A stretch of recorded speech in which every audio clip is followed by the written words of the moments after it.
Hello guys, welcome back to my YouTube channel, and for this video I'm going to show you my entire Louis Vuitton collection.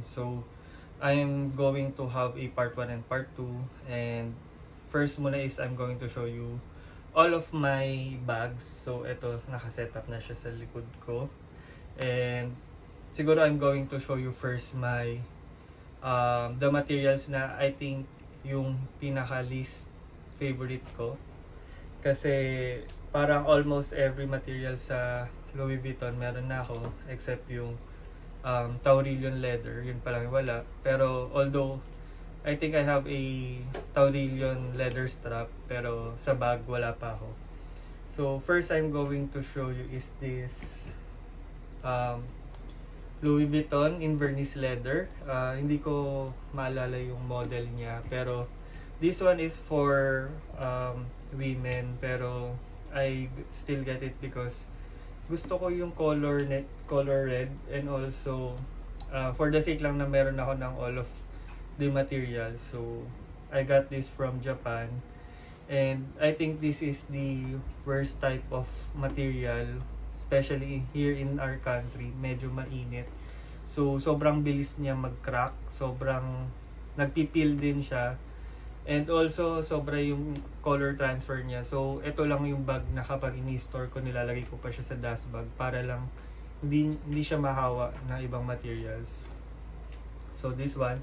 Siguro bibilisan ko na lang kasi meron akong 18 bags. So, gusto ko sana yung mga vlogs ko is less than 20 minutes tapos na. So, next material na I think is not the best, siguro ito. This is the Louis Vuitton Shadow. So I think this is the nail version of the Empreinte ata yung tawag doon, which is yung leather siya pero embossed siya with Louis Vuitton monogram. So I think this is my second least favorite kasi it wears out very easily. So kapag ginagamit mo siya, although very soft and very luxurious yung feel niya, sobrang bilis niya malukot, or minsan sobrang in time I think mawawala yung embossed niya kasi yun nga, very soft yung leather. So I got this Pochette Discovery in Shadow monogram. So dito hindi ko pa talaga siya nagagamit. Parang hindi ko kasi alam kung ano ilalagay sa kanya, pero just like the first bag, I just got this one for the sake of na magkaroon ako ng all of the materials. So yan. So my next bags, yung susunod siguro, I think hindi siya pangit, or hindi siya the best. I mean, hindi na siya worst material kasi actually maganda na yung mga susunod na leather types, which is yung Taiga and also yung Epi. So if I have to choose, I think Taiga muna siguro, kasi yung Epi, I think that one is my favorite. For explain ko na lang mamaya. Pero yun nga, I have the outdoor bum bag in Taiga leather. This is the first one. And also I have this Vasili tote. The color of this is glacier, parang ganon, basta gray siya. So this one comes with a strap, pero it's removable. Nasa loob yung strap, di ko na tatanggalin. Pero this one is the Vasili in PM size, and the outdoor bum bag. Yan. In Taiga leather. Gusto ko tong Taiga leather kasi this one is very durable. Also, the downside lang if you're going to buy this as your first designer bag is it is not very recognizable. Siguro kasi if you're the type of person na gusto mo medyo discreet yung discreet luxury, and you don't want everyone to notice na you're carrying a Louis Vuitton bag, this one is very ideal kasi as I said nga, this is very durable and also um, very versatile siya kasi medyo toned down yung colors na napili ko. Actually, I have 3 Taiga bags. Ito yung isa ko.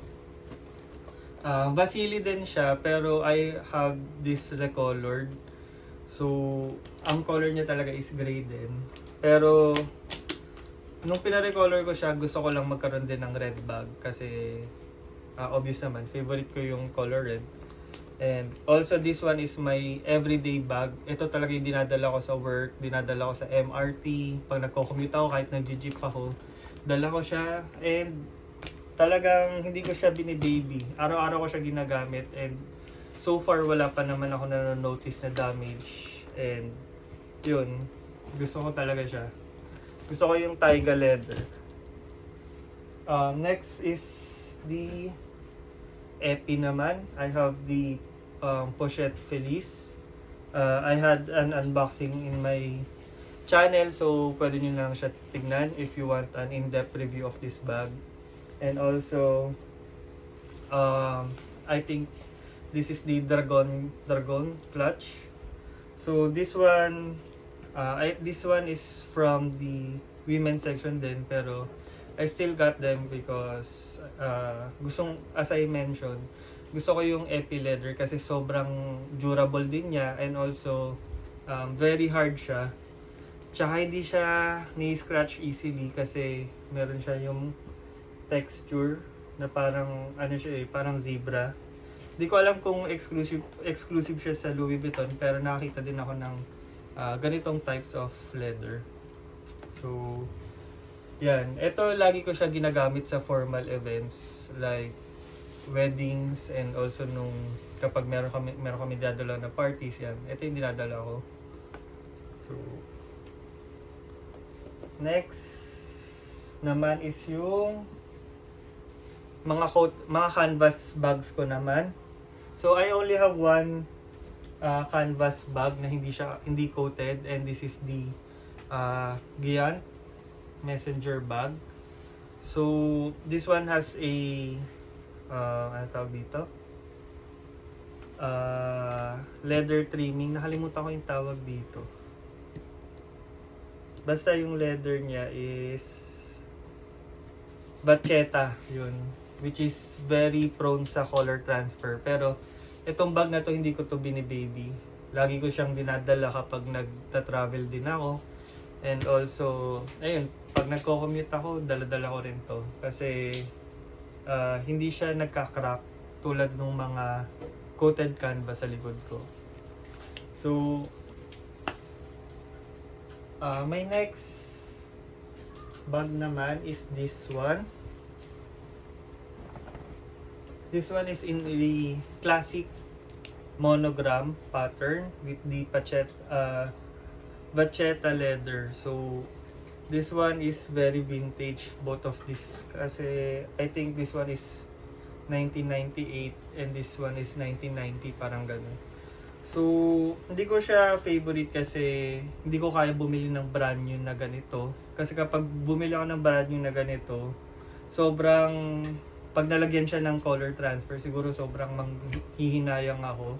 So I only got the vintage ones. And also I think yung classic monogram, ito yung pinaka-durable sa lahat. Kasi ito lang yung nakikita ko hindi nagkakaroon ng cracks. So, yun. This one is the Speedy 40, which is very in ngayon kasi yung collection ni Pharrell Williams na nirelease niya is maraming Speedy 40 doon. So, this one. And also this one is the Port Documents Voyage. So I use this for my laptop and kapag I have to work outside or kapag tatamad ako mag-work from home, pag nagko-coffee shop ako, ito yung gamit ko. So the next canvas na on the bottom of my list is this one, the Damier Ebene. So yan, etong Damier Ebene, ito talaga yung original na canvas ng Louis Vuitton. This one is the first, pero this is the one of my least favorite pattern is because medyo nagda-dark siya over time, lalo na sa corners. Kapag hindi ka maingat, nagkakaroon siya ng dark. Actually, kahit maingat ka, hindi siya naiiwasan. So far dito naman sa mga bags ko, maganda pa naman yung condition niya. Pero nakita ko ng ibang bags na nagkakaroon siya nung parang black. Nagkakaroon siya ng parang shade na black. So yun talaga yung ayoko sa Damier Ebene. And so this one is the Viewboard tote bag. I also did an unboxing of this bag. And this one is the Geronimos. Sobrang madaming merong ganito sa Philippines. And actually, ito yung first bag ko. Pero nilet go ko siya. Pero nung nabenta ko yung first bag ko na Geronimos, parang na-miss ko kaya bumili ulit ako ng isa pa. So this one is the updated version. Which is, nare-remove yung... Paano nga ba to?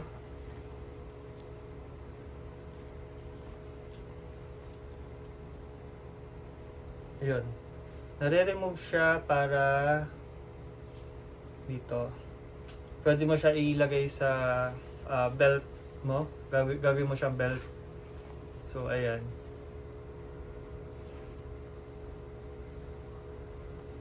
Mamaya ako na ipapasok. So, next one is this. Ay, hindi. I think ito yung next bag ko is this Thomas Graphite.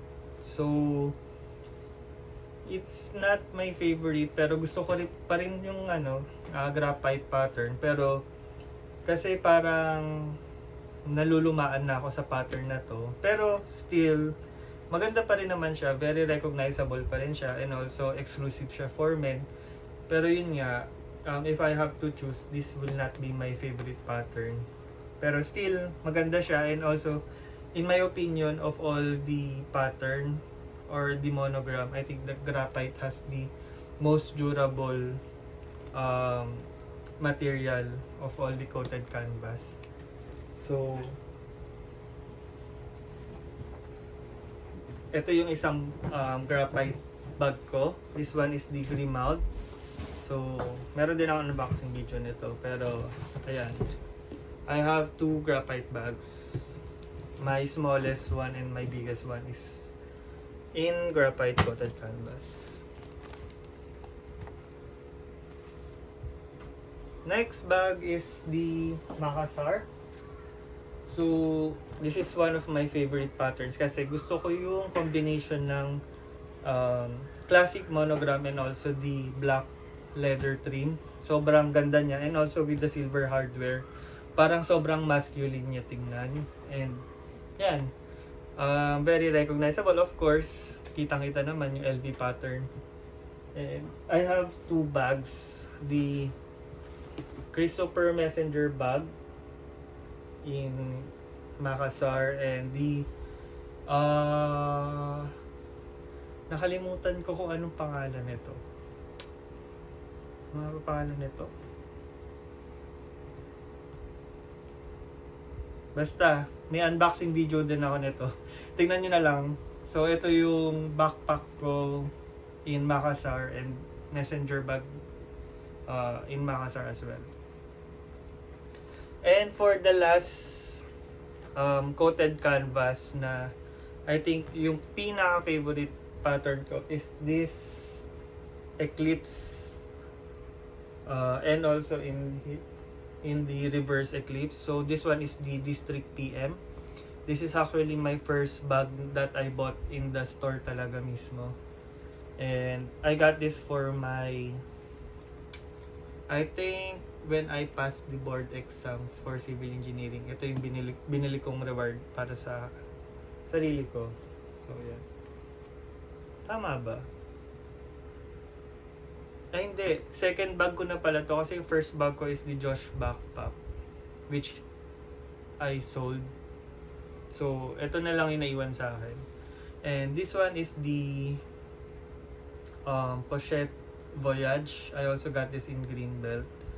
So this one is in reverse eclipse and sa side niya is the eclipse monogram. So yan.